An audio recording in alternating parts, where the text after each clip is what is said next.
What's going on YouTube? So as we've mentioned in the past, our family has long been a Camry family. Our dad worked for Toyota in quality control for over 35 years, including on new Camry models. And they bought their first new Camry in the year 2000. That's actually what we have right next to us right now. That's right, this 2000 Toyota Camry LE has faithfully served our family for 25 years. The first 10 years with our parents and the next 15 with our grandmother. Today we're not only going to take a look at it, but we're going to be comparing it to our all-new 2025 Toyota Camry that we now own as part of our long-term fleet. So, what's better, worse, and will never change between two Camrys 25 years apart? Well, let's go ahead and find out.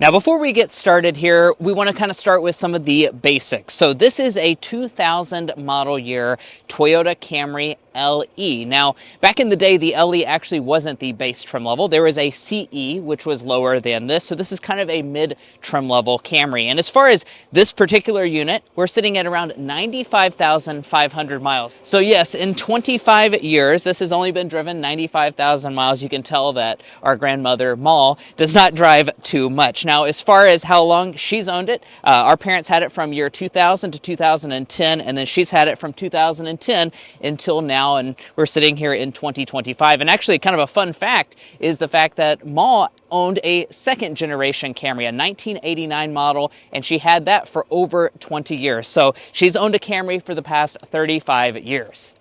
Now let's go ahead and kind of look around at the exterior between these two. Now, between the 25 years, obviously a lot has changed in terms of automotive design and what people's expectations are with kind of sporty looks where their midsize sedans are concerned.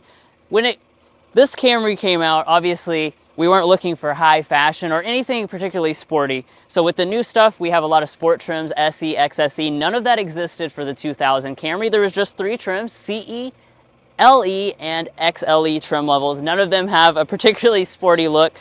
I think it's very funny how small the grille is versus on the new one where the whole front end is basically a grille. We have a 4-inch tall grille. That's basically it, and a little bitty Toyota badge. Now, of course, lighting elements have also evolved rapidly in those 25 years. We have halogen lighting over here, and none of the LED stuff was invented at this time. But I think it's very noteworthy. Take a look at this, guys. We have all the lights on this model. 25-year-old Camry, original lights. None of this has been replaced. They are all fully functional. High beams, low beams, turn signals, front and back. That's pretty cool, I have to say. Now, taking a look at the wheels. As you can see, they're a lot smaller on the old Camry. These are actually just 15-inch wheels. They're the Steelies with hubcaps. These are not the original hubcaps. They've been replaced several times over the 25 years. But as you can see, just that overall proportion of the wheel to the rest of the body is really a lot different on the old models versus these new Camrys where we have 19-inch alloys with a very, sporty and contrast design. Now, as we move up here, we've got the power mirrors on board. Obviously, you don't have blind spot monitoring or any fancy technology that the new models have. But one of the things that I think is kind of funny, where you can see automotive trends kind of come full circle, check out these flip-up door handles we have. This is something we're seeing actually on a lot of new models these days, like BMWs and a lot of electric products have these low-profile flip-up door handles. So just like 25 years ago, those are coming back again. Now, at the side of the 2000 Camry, we're sitting at an overall vehicle length of 188.5 inches. If you're curious as to how that compares to a 2025 example, it's going to be about 5 inches shorter. The 2025 is 193.5, so that means the Camry in 25 years has grown about 5 inches. So honestly, not too much. And, of course, design-wise, we have the two-tone roof. Once again, the sporty design trends certainly have kind of taken hold in the last 25 years. There's none of that going on, and I don't really think paint technology like that existed back in the day. So now, of course, you can easily just get a two-tone roof. Now, here in the rear, back in 2000, definitely a little bit of the blockier look was the case for the sedan. So you'll notice that when it comes to the rear design, it is actually very squared off here on this Camry. Now, one of the things that I find rather interesting is that we actually have like a wing style spoiler. This was an optional feature back in 2000 that our dad checked off when he was building the vehicle. And then of course on the new one, we just have a deck lid spoiler with that contrast black look. And then let's take a look at our taillights. Very squared off once more through here. And of course you have all of these elements are incandescent. We do have a amber turn signal, so that's something that a lot of people like nowadays. And then dropping down to the lower fascia, we have the one exhaust outlet over there on the right side. Now you might be wondering how the paint has held up over 25 years. Well, actually on the main body of the vehicle, it's held up really quite well. Now, there are a few elements on this particular Camry that are showing its age a little bit. Right up here on the top of the trunk lid. It is worth noting that this vehicle was actually involved in a hailstorm that basically made a lot of the elements have to be completely redone. So that's actually really the only parts that are showing their age are the parts that had to be redone due to that hailstorm. Now, when it comes to safety, of course, there didn't really exist any active safety features in 2000. You just had to do it all on your own. But guys, there's a ton to talk about on the inside, so let's get into that. But first, if you're new here, we're brothers and we've been reviewing cars since we were 12 and 16. We started young, and since then, we've reviewed over 2,000 cars at every price point. And if you want to know about all the latest and greatest rides, then make sure to subscribe to be a part of our Car Confections family. Let's learn a lot and have some fun with all the newest cars. All right, now let's check out the interior of the 2000 Camry LE. So we'll take a peek inside here. And of course, there's a lot of things that have changed over the years, that's for sure. And we'll start by talking about the seats like we would in a normal review. So let me kind of flip up this cushion. Our grandmother has added a heated cushion, but you can kind of see the cloth has aged very nicely. It's really soft, as a matter of fact, and despite not really being cleaned anytime recently, it's still pretty nice and fresh. The seats are pretty comfortable, and this pad I think was just for heating comfort. We actually just put 2 pads in our 2025 Toyota Camry because the seats are so uncomfortable. So they have that in common between the 2 years at this point. As you can see, we have a power adjusting seat with the back. No lumbar support though on this model. All of this, again, fully functional. You have automatic windows. These are power windows, all fully functional as well. Let's climb on inside and kind of explore around the cabin. All right, so kind of closing up the door here, we can look around at the materials that they built this interior out of. Over here on our door trim, you have a soft touch material across the armrests, padded plastic through here, a little bit of fabric trim, which is just peeling ever so slightly right there in the corner. All the dashboard is a soft touch material through here. Again, the color and stuff really looks quite nice overall for being outside for so many years. And check out these, panel gaps in the fit and finish here. You can just tell this is a classic Toyota, right? Because everything just fits together. It feels super solid. It's exactly the way it was when we were riding around in it as kids, going on family road trips and stuff like that. Now, as far as the gauge cluster, classic analog gauges. I do want to point out, you can see it does actually have the check engine light on. That's a recent addition, and apparently it is just the O2 sensor, so nothing significant, and we'll talk about that more in a little bit with the powertrain. Steering wheel, this is kind of pre-buttons, it's very interesting to see a steering wheel with nothing on it at all. It doesn't even have a logo, it's just kind of carved in. It does have cruise control, though, right there. We have our signals, of course, our wipers there. Manual telescoping steering wheel. A little bit of storage in the center section. Your cup holders both have their own individual covers. And a little bit of storage up here, which Grandma is using for some pins and stuff. Big old tall shifter. Drive, you got your low as well. And then reverse, that was something that I haven't experienced in quite a long time. My very first car, a 2003 Ford Taurus, did not have a backup camera, and this one does not either, so I had to do it the old-fashioned way out of Mall's long driveway. Got your classic controls here, so this is kind of a fun element. Of course, everything has changed so much when it comes to technology, right? But what's cool about this is all fully functional. So we got the radio, you have your cassette deck, and a CD player. This was actually optional. I looked it up, so this was kind of a thing that our dad sprung for when he was building out his ideal Camry. And as you can see, just very simple and stuff. One of the things that we have to wonder, we're kind of comparing between the 2000 and the 2025 Camry. As you know, on our channel, we've talked about having some tech problems with our 2025 Camry, some things not working exactly right. I do wonder, will the 2025 Camry age as well in terms of technology in 2050? I don't know if that's going to be a great tech experience in 2050, but this does actually still work overall. Of course, climate, manual climate, nice and simple here. Again, works, including the air conditioning. And then you got a little ashtray. That's a throwback. Clock kind of simply placed up there. Got your manual dimming mirror. Little spot up here for your sunglasses. There we go. Very nice. And then you could get a sunroof at the time, but this LE trim did not have one. And let's check out the rear seats of the Camry. Now, Drew and I spent a lot of time in these back seats growing up as kids, that's for sure. So this is a little bit of a throwback for me going into this model. Now, of course, I don't have like official headroom and legroom figures. We were unable to find those. However, of course, I brought along the official Car Confections ruler. It is a Car Confections video after all. And with the seat adjusted to Drew's driving position, we're looking at about 6 inches of knee room. That's actually not half bad. It is, I believe, going to be quite a bit smaller than what we have in our Camry, but still plenty of room. My feet can slide up underneath of these seats, and I have to say, these seats, I'd take 100 to 1 over what we have in our 2025 Camry, that's for sure.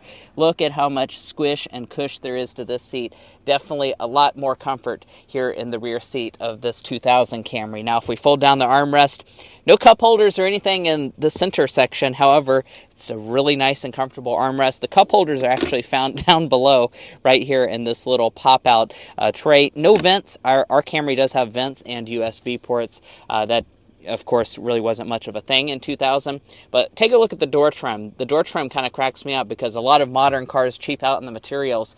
This 2000 model still had really nice soft touch plastic on the upper part. You have the same cloth and a padded armrest portion, which is almost exactly the same as what you get in the front. Now, checking out the trunk, overall we have about 14 cubic feet of cargo capacity in the 2000 Camry, 15 cubic feet in the 2025, so really not that much different. Now, Maul does have quite a few of her things in here. We don't want to mess too much with her vehicle, so we're just going to leave those in there, but actually, it's a really good amount of cargo space, and one of the things that I'm just kind of noticing is because of how square the rear design is, look at how big the opening is. So much bigger than what we have in our 2025 model, and there's plenty of room to stack things in. We, as kids, didn't really ever have any trouble fitting all of what we needed for a road trip here in this Camry's trunk area. You just don't have a button or anything underneath of the lid, so you do have to go up there and do it from the front. Now, of course, you're probably wondering what is under the hood, and this Camry has Toyota's tried and true, super reliable 2.2 liter 4-cylinder engine. The power figures on this is 133 horsepower and 133 pound-feet of torque, so nice and easy to remember, and obviously a lot less power than what you get nowadays. So this had an available V6, by the way, 194 horsepower for that one, but regardless, the 2025 outdoes both of those. So this is a hybrid exclusive Camry, and this now makes 225 horsepower for every single model of the Camry. Now, as far as your transmission situation, this has a 4-speed automatic transmission. You could get a 5-speed manual if you wanted, and obviously this is going to come with an eCVT instead. And of course, there's just the point of overall reliability. This has been an absolutely bulletproof vehicle. None of this stuff has been changed out, so no new transmission, no new engine, no major components at all. Just switching out the battery and regular maintenance has been all that's required for this in 25 years. Hopefully that will be the same case for this hybrid system, but comparatively, this is obviously a lot more complex with the new model versus the old model. Now I can also tell you a little bit about the fuel economy as well. That's changed a lot. This was rated as 23 combined by the EPA. This is rated for 47 combined by the EPA, so we made some big changes in that regard as well. But I won't keep you guys waiting anymore. We want to go out for a little drive in this 2000 Camry, have a nostalgic kind of experience with it, and let's go ahead and get to it.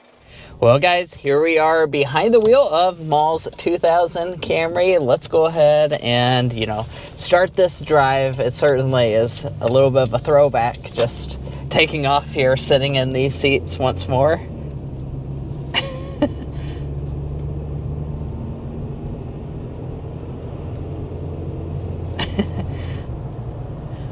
Nice and smooth acceleration there. I know, really smooth. That's the thing about these Camrys, they're highly sought after because of the reliability, but, also just like the overall experience of it. This feels just like when we were kids.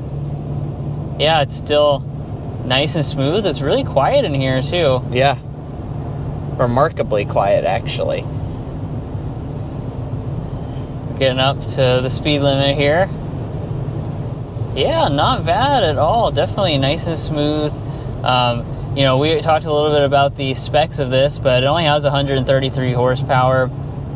That's definitely very low by modern standards, although you can still buy some new cars with that amount of power. And a 4-speed automatic, which I don't think any new cars are sold with 4 speeds anymore. But it gets the job done for sure, and it's pretty smooth. Yeah, the only thing is, you'll notice that as you go up big hills or whatever, it definitely is a little bit more reluctant to shift to gears than modern transmissions. And of course, compared to our 2025 Camry, that has an eCVT actually. So the eCVT obviously doesn't shift gears or anything like that. So, this is a different experience, definitely, for sure, compared to what we are used to in our hybrid Camry. Yeah, I remember as kids when we went on a family road trip to Gatlinburg, Tennessee. We went up a big mountain. It didn't like that very much. I remember Dad kind of being like, "Come on, Camry, let's get up that hill." Steering's very lightweight. And the wheel itself is very tiny feeling with very thin rims. A lot of new cars now, everything is very thick and meaty. This has that, old school feel to the steering wheel design. Yeah, and I have to say, just cruising down the highway here, I'm noticing with the ride quality, it's really, really, really good. A lot of modern vehicles, like we kind of talked about in the outside, are a little bit going for that sportier feel. This LE Camry really is just embracing the luxury feel of this model. It really has exceptionally good ride quality. We've hit a couple bumps in the road, and it does a great job of soaking those up. Of course, we do have really small wheels, 15 inches, I believe you said on the outside. So that's definitely something to consider. But the fact that we have really excellent ride quality out of a 2000 model year vehicle, I think is quite the testament to this car. Yeah, it's not sporty in any way with the steering, but pretty good body control. But of course, we've got to get our sound level reading. It seems really quiet inside of this cabin. That was honestly one of the first things that we noticed. So let's see how quiet the 2000 Camry is going 55 miles per hour.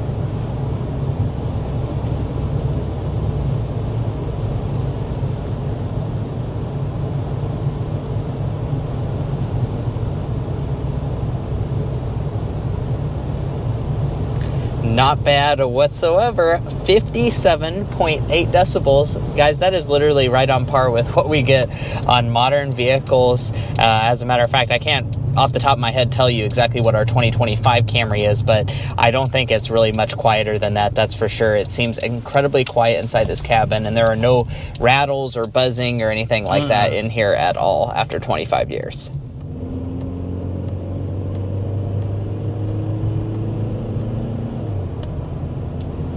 Now, I'm not going to drive overly aggressively because Paul would kill us if we blew up our dear grandmother's car. That would be quite the tragedy. But honestly, this feels like I could go flat out and it'd be no problem at all. I mean, it absolutely feels buttery smooth, just in perfect condition. Like we said, this is the 2.2 liter 4-cylinder engine. There was an available V6 actually with 194 horsepower. You can even get a 5-speed manual transmission. I mean, super rad. That's super cool that they offered that back in the day. That some things definitely were really cool back in the day that they offered that we kind of miss out on now. And one of the also really interesting things about this that we haven't mentioned yet is the fact that this Camry actually was built in Japan. So, back in 2000, they did actually make the Camry at TMMK, so in Kentucky. So, Dad worked on that vehicle, actually, as a matter of fact. But this specific tester was manufactured in Japan, so it's kind of a split production between Kentucky and Japan. And, that's definitely a cool element in itself. They don't make Camrys in Japan anymore. They're exclusively made in Kentucky. So that's definitely an interesting thing to have this vehicle coming all the way over from Japan. And it's Car Confections after all, so let's do our slam dunk and airball. Drew, kick us off with the slam dunk. It's got to be how this vehicle has aged. You've seen it in this pretty brief crazy drive here. Yeah. It does not feel like a 25-year-old car. Nope. I would have no qualms about driving this distance. Like, it feels absolutely that comfortable and that reliable. Absolutely. On the airball side of things, what we're going to say is just the price of it back in 2000. We'll talk about that in just a second. It's actually quite interesting. Now we've got to talk about pricing. I think this is honestly one of the most interesting parts about this entire video is the price. So, of course, we know what it cost in 2000, and it actually really wasn't all that cheap in the year 2000, that's for sure. It started at $19,820 for a CE grade Camry. Now, the LE, like what you've seen in this video, started at $20,743. Now, that may sound, oh, that's a great deal compared to current prices, but of course you got to keep in mind that was 25 years ago. So, of course, I'm an econ grad. Inflation has happened since the year 2000, and if you use the Bureau of Labor Statistics inflation calculator, $20,700 for this LE Camry is equivalent to $39,697 nowadays. So certainly the LE Camry is a lot cheaper than that now. So I guess you could say that you're getting a deal if you buy a 2025 model as compared to the 2000 back in the day. Now, as far as this one, if you're curious, this is the 2025 XSE, so it's a higher grade than this LE, and we paid about $38,000 for this. Now, if you're looking to buy a Toyota Camry or any new vehicle, we'd encourage you to go to carconfections.com/newcarquotes. The reason you do that is because we have a tool on our website that'll connect you with local car dealers in your area to get you the best price. It's also going to give you access to invoice pricing information, which is a great tool to use while dealer negotiating. If you'd like to take advantage of that, as well as things like our monthly payment tool, you can find a link to that in our video description down below, as well as a pinned comment at the top of this video. And guys, that's going to wrap up our really cool video of 25 years of Camry. Certainly, we definitely enjoyed making this video because this car means a lot to us. Like we said at the very beginning of the video, we grew up in this car and it's been in our family for 25 years. And really, Camry as a nameplate means a lot to us because someone has owned every generation of Camry since the second generation in our family. So a lot of Camrys have happened in the Hardesty family, that's for sure. If you enjoyed seeing this 2000 Camry or enjoyed the content on the 2025 Camry, we'd encourage you to hit that subscribe button down below. We have a lot of cool car content on this channel, and I promise you won't want to miss out. If you're already a part of our family, thank you so much for your continued support, and we'll catch you next time as we sample more of the latest automotive delicacies.